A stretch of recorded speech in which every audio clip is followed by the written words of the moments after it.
Hello everyone, you're on to Healthy Options with Maureen. Today we have something very simple and basic, and I'm doing this on behalf of my friends that are participating in the Ramadan. It's just a simple smoothie. It's a 3-ingredient smoothie made with pineapple, mango and watermelon. Very refreshing, can be taken as breakfast for those of us not participating in the Ramadan, and can also be taken as something you will use to break your fast before you dive into your main meal. Come with me as we make this, and I know for sure you will like it. Please don't forget to hit on the subscribe button and also give us a thumbs up if you like this video. I'll be leaving a link to my channel below in the description box.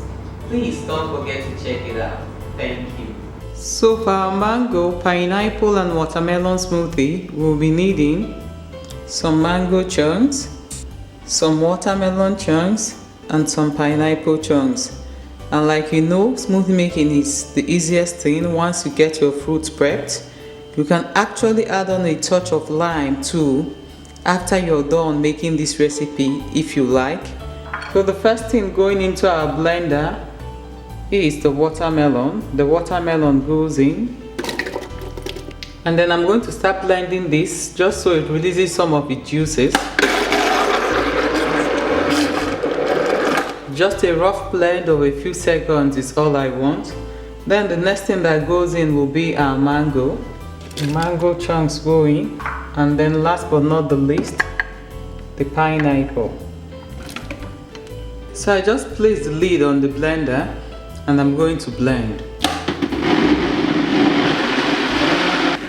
I'm going to turn off the blender now. You can see how smooth and lovely it is. Very easy to put together. Once you have your fruits prepped, this takes just a question of a couple of minutes. So I'm going to pour this out now so that you see what it looks like. So as you can see, that's exactly how I like to serve my smoothie. I have some for the kids as well.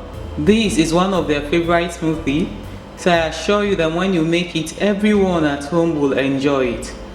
Like I said, you can add on a touch of lime if you prefer, or you can have it just as it is. It's beautiful. I hope you give this recipe a go and let us know what your take is on it. Please don't forget to hit on the subscribe button if you've not subscribed, and give us a thumbs up if you like this. Thank you.